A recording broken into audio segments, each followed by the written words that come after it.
Good morning, Big Noise. How are we doing? Doing well? Excellent stuff. Now today, what we're going to do, we're going to look at the prodigal son, or what could well be called the son who left home. So this is the Bible I'm reading from today. What we're going to do, I'm going to start reading.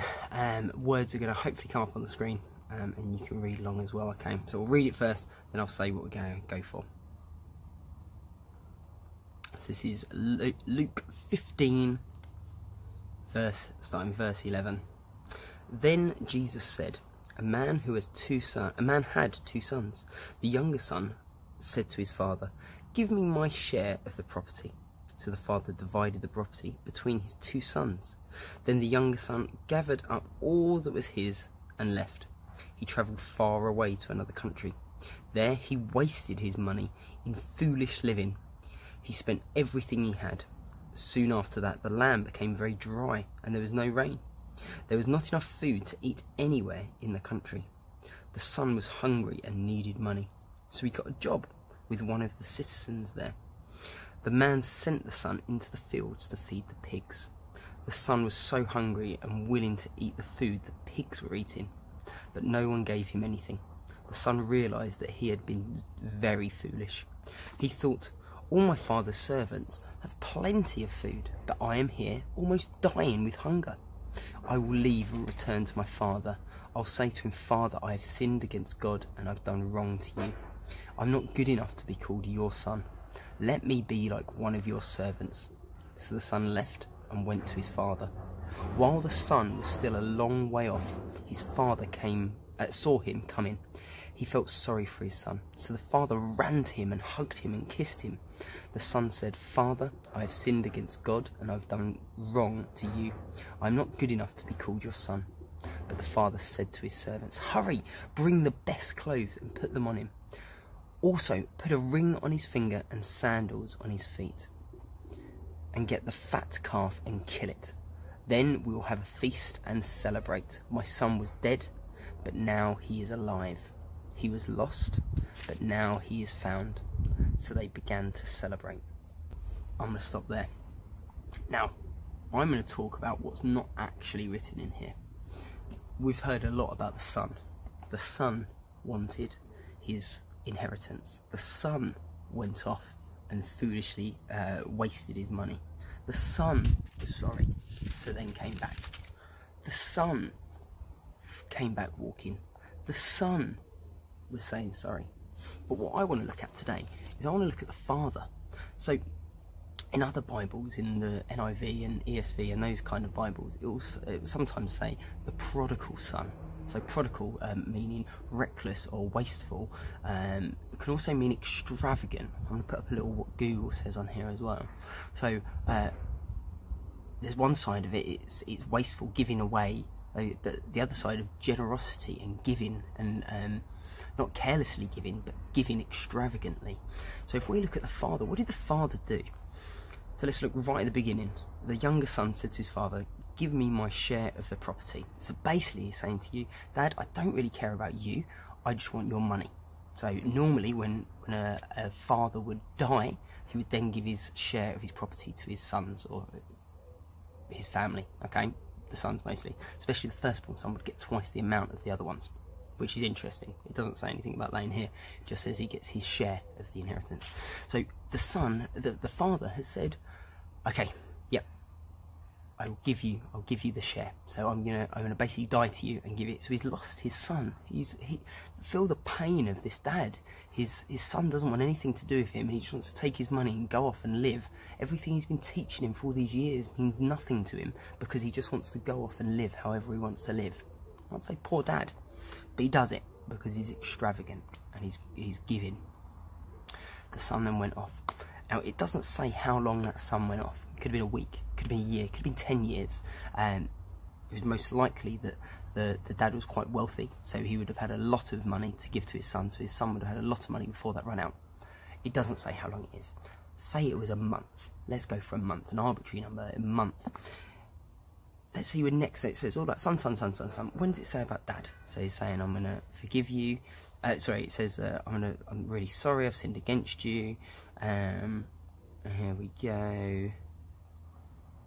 While the son was still a long way off, his father saw him coming. How do you see someone coming? You know, when I don't have a dog, but I'm pretty sure most dogs kind of sit at the window. They know when their owners are coming. How do they know? Because they're looking for them. When do they start looking for them? If you've ever seen the film Pets, they start looking for them the moment they leave. So the moment, I would say it's probably more like that, the moment that this son left, the dad was waiting at the door, waiting at the window, looking out. When's he going to come home? Is he going to be away a day? Is he going to be away a couple of hours? Is he going to be away a week? Every day, week, month, it gets harder and harder to keep looking. But the dad's still there. The dad is there every single time. Every single time. He didn't miss one moment waiting for his son. Wonder what that then sacrificed for other people. So for his servants or for other people that need him, maybe he didn't answer some of those questions because he's waiting for his son. He's eagerly waiting for his return. There you go. Where are we? While his son was so the father ran to him. So this is a son that's been gone, our arbitrary number, a month. That's been gone a long time, spent all this money. He doesn't even know what he's done with the money now. He just wants to see his son so eagerly. He runs. Now, for a man in this context, in a biblical context, was quite undignified to run. He'd have to like pulled up his clothes and probably shown his undergarments. Now they're not pants; they're a little bit longer than that. So it's pulling them up, and that's probably quite undignified in probably a village.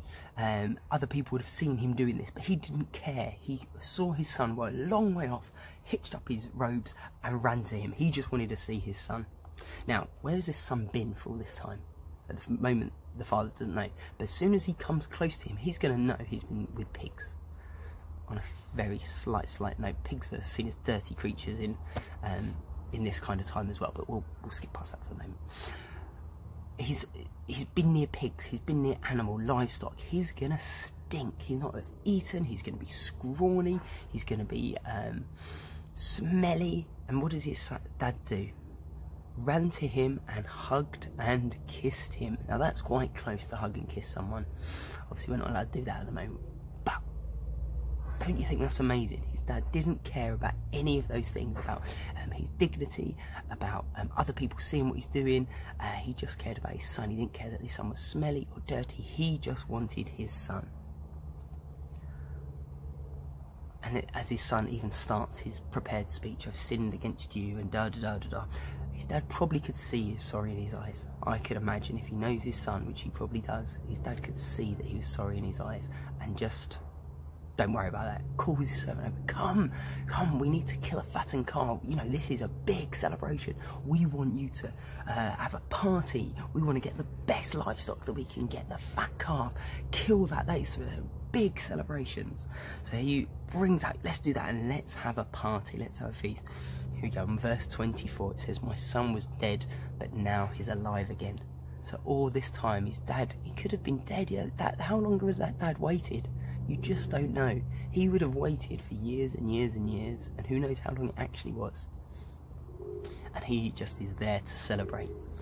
So he lavishly gave at the beginning. Lavishly gave his money. Yep, if that's what you want, you can have it.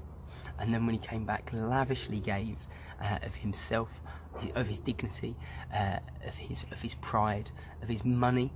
A fattened calf, that had been his livestock, his livelihood, his money, that had been like spending lots of money, and he's just using that to celebrate. He wants everyone to know that his son is back. He gave, and then as well he puts a robe on him, so to give him warmth. He puts a ring on him, so that to signify being on the family. Shoes on his feet. He's done all these things to lavishly give to his son again. It does go on about the older son as well, but I don't want to go into that today. I want you to know more about the father. And who is this father? Is it just a story that Jesus said? So it started, then Jesus said. So later on in Luke, it says after this, after the other stories of things lost, Jesus says that this father is like our Father in heaven. So where you see this father lavishly giving, it's like our Father in heaven. When you see his Father waiting for you in the distance, it's like our Father in heaven waiting for you to come home. When you see this Father, when you come close to him, he hugs and kisses and wants you near him. That's like our Father in heaven. He wants us to be close to him. He wants us to come close to him and say, yes, Dad, I want you again. Can I come into your family? How amazing is that? And did he say at any point, well, you've wasted all this stuff? You've wasted all my money. I've given you all this stuff and you wasted it.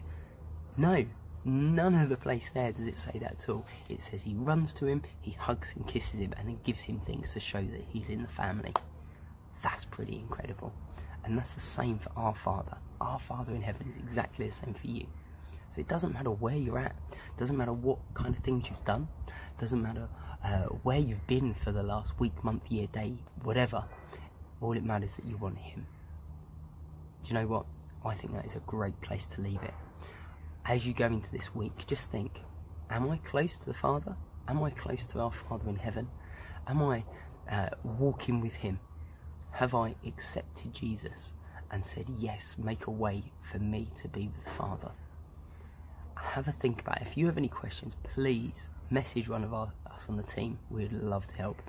Speak to your mums and dads about this. It's a great gift to be with the Father because he is lavish and reckless in the way that he loves us. Have a great week, Beacon Ways.